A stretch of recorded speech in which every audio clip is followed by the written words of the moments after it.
You bought a tractor, or at least you're thinking about it. The price tag stops you cold, but here's what nobody tells you before you sign anything. The right piece of farming equipment doesn't cost you money, it makes you money. The math on that is more straightforward than you think, but easier said than done.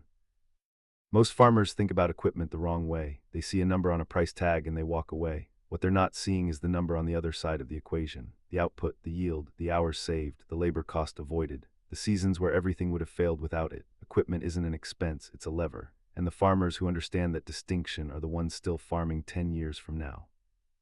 Let's start with the most basic question. What does farming equipment actually do to your operation? Agricultural economist David Schaffner at the University of Minnesota spent years studying small and mid-scale farm operations and found something that sounds obvious once you hear it, but that most farmers never consciously calculate.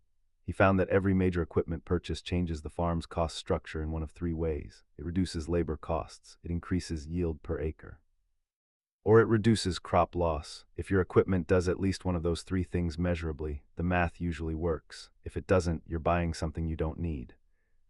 Take a combine harvester. A single operator can harvest in one day what would have taken a crew of 12 workers 3 days to do by hand. You're not just saving 11 salaries, you're compressing your harvest window, and that matters more than most people realize. Here's why the harvest window is everything. Crops have a peak moment, a window of days, sometimes hours, where they are at their maximum yield, maximum quality, maximum market value. Miss that window and you lose money, not because something went wrong, because time ran out. A harvester that lets one person capture that window instead of waiting 2 extra days for a labor crew to arrive doesn't just save money on paper. It saves the actual crop you spent an entire season growing. Now let's talk about the tractor. Not a combine, not a drone, just a tractor, the machine that sits at the foundation of almost every mechanized farm on Earth. A mid-range utility tractor today costs anywhere between $15,000 and $50,000 depending on size and attachments. That number feels enormous until you break it down across its useful life.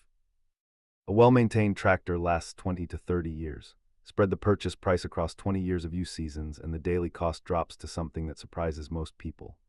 Add in what you save on manual soil preparation, and most operations in Southeast Asia and Sub-Saharan Africa, where tractor adoption studies have been most extensively run, show a break-even period of between 3 and 7 years on a mid-range machine. After that, every year is net positive return on the original investment. But the real numbers come from what the tractor enables, not what it replaces. When you can till faster, you can plant earlier. When you plant earlier, you beat the rainfall window. When you beat the rainfall window, you get a full growing cycle instead of a shortened one. A full growing cycle on a 1-hectare plot can mean the difference between a 40% yield and a 90% yield on the same land. The tractor didn't grow that extra 50%. But without it, you never would have planted in time to capture it. Precision planting equipment adds another layer. Modern seed drills and planters don't just drop seeds into the ground. They place them at a calibrated depth, at a calibrated spacing, in a calibrated row width, all of which affect how much of the field's nutrients and sunlight each plant actually gets. Researcher R. L. Nielsen at Purdue University demonstrated through multi-year trials that precise seed placement alone, without any change in seed variety or fertilizer, improved yields by up to 12% in corn crops.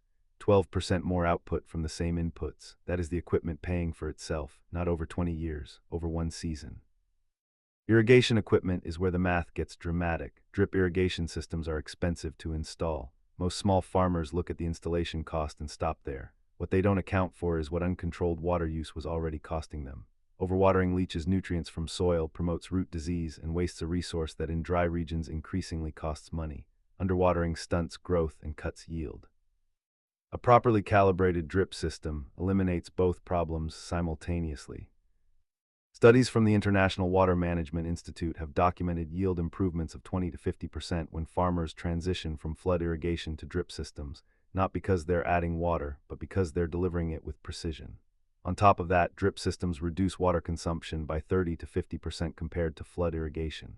You're producing more with less. That's the definition of equipment that pays for itself.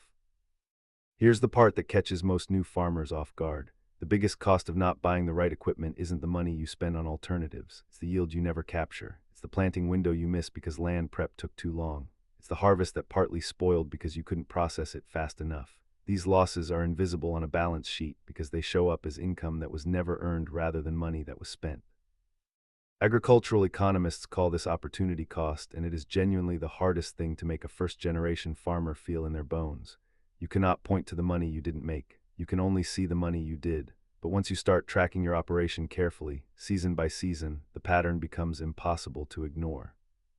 The farms that invested in the right equipment at the right time consistently outperform comparable farms that didn't, not by a small margin, but often by multiples.